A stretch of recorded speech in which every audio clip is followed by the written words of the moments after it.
Hey guys, it's RobJ here, and in today's video we're going to be taking a look at the AntHome from Antkit, or it used to be known as the AntHome 2, but it's just taken over the normal name as the AntHome now, so I'll refer to the first one as the original, okay? So, I've fancied having a look at these for quite a while now, and I'm really glad that I've got them in, including the new Red Edition version. What we're going to do basically is we're going to go over having a look around it, we're going to see what the differences are from the original AntHome, and then towards the end I think we'll put some ants in, and I'll show you how simple this one is over its predecessor.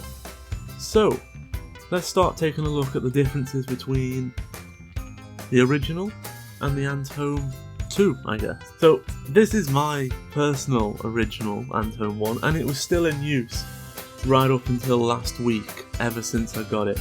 And it's had about 5 different species go through it, and it's been washed in the dishwasher, and it's stood up to everything, and as you can see, still in damn good condition. So if the AntHome 2 is anything like the original model, but with improvements, quality of life improvement, that'll be good.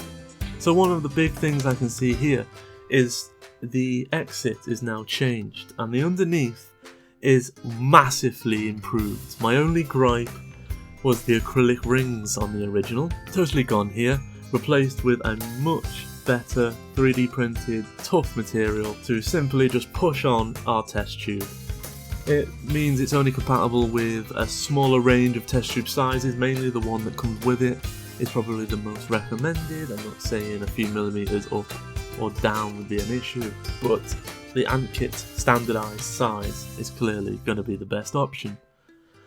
Now, because the test tube no longer puts out straight into the Outworld in the L design, it puts out straight into the sawtooth connector bay, and then above that is the ant hole into the Outworld.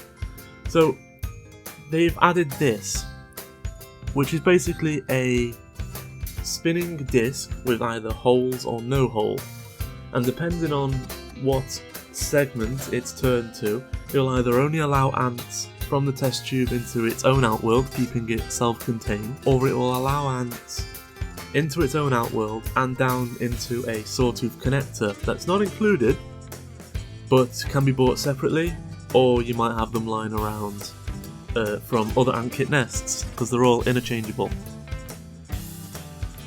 Another quite great improvement is the Outworld Height. It's been increased by the redesign of the lower portion. The test tube sits much lower in the contraption now, and that's better.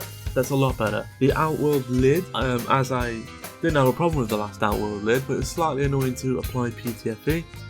That's been resolved here by giving us a removable lip, which we can PTFE the entire thing, and then we've got a removable feeding hole in the centre. I quite like that, as long as there's no catching on the middle segment. One of my lids would catch, the other one wouldn't, so I'd either pull off the entire lid or the other one would work correctly. So as long as they're sanded properly, within reason, or you're willing to do that yourself at home, I wouldn't think there was a problem whatsoever. So, as you can see, we've been going through the accessories here, and there's plenty of accessories. The Antkit water tower. I think, to give it justice, I'm going to review that separately. It was seen to be included with the accessory kit here. On the website it doesn't say it's included, so I would check that out. Also Antkit, the test tubes, they come really scratched by the way you're packing them in the bag with everything else. Maybe a bit of toilet paper or tissue paper or anything, or just pack them solo, will work a lot better. Just a little nitbit, not really even a problem. So what I'm going to do is go get on with using this AntHome Red Edition, which is rather fetching. In the past, the Red Editions have actually had an extra function over aesthetics. In the past, the multiple layers on a normal horizontal nest were made of clear acrylic. The red acrylic meant that the light getting in down the side of your shield on the top would be red, and therefore they wouldn't be able to see it, or it'd appear a lot dimmer. The red edition AntHome doesn't seem to actually change anything other than just aesthetics for us. Although, over the white version, there should be less reflectiveness from light, so it'll be slightly, ever so slightly more shaded. Other than that, the red edition is literally the exact same in red. There isn't a benefit unless you think the tiny bit of shading from less reflectance off the white surfaces on the normal version.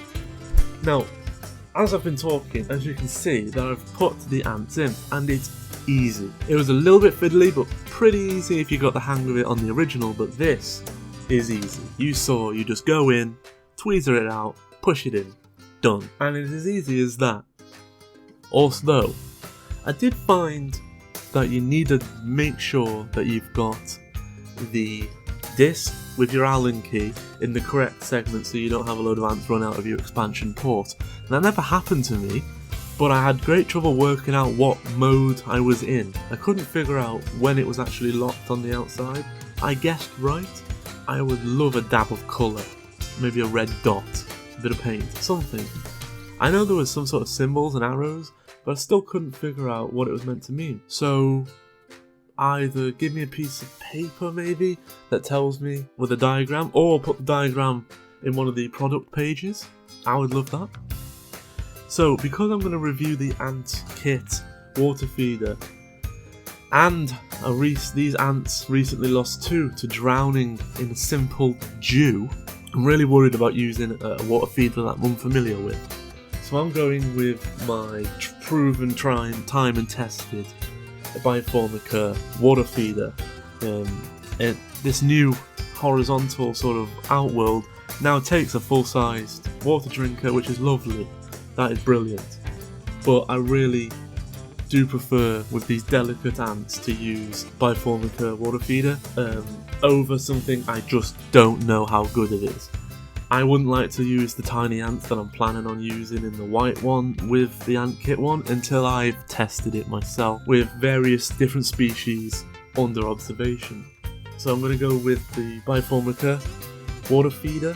If you're interested in knowing a bit more about the Formica water feeder, I've done a review on it, as well as there's a link down in the description if you want to go and take a look at that product. Back to the AntHome 2, I want to round up this sort of quick look review with some thoughts. I've always liked the AntHome idea, and there's always been a clear argument that you can do the test tubes and tubs approach. And I don't think there's any argument here that you can do this sort of thing way cheaper and have the same results. But this is an aesthetic and quality of life sort of product for yourself. The new Outworld shape, way easier to clean.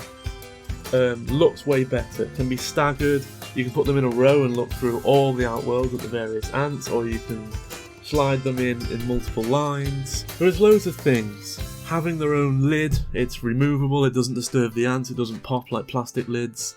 There's loads of reasons that the AntHome is better over the alternatives available. But it is obviously a personal preference, as you can get the similar results with a test tube based colony from other ways of housing it, including just blocking off the test tube. But as I mentioned before, my original one has been used forever. And when you've got either a delicate species of ants or a ant that likes collecting seeds and stuff like that, I have found that they can't be in sealed test tubes. Therefore, test tubs and tubes setup or in AntHome are sort of your premium or basic options. And like I said, it comes down to personal preference on this one. So I'm going to bring you multiple updates on the colonies inside. They will get their own updates on the species, which will include their housing, but I will also bring you back a long-term wear and tear video in about a year. Anyway guys, if you want to see any more information on the AntHome from Antkit, go over to their website. They're a great bunch of people. It's really quite good. They have a great community on Facebook. They also do quite a lot of information through other outlets as well as a forum. I'll pop the link in the description as well, and I hope you've enjoyed this look at the AntHome 2, and I'll bring you that water feeder review soon. Thanks a lot guys, and I'll catch you in the next one.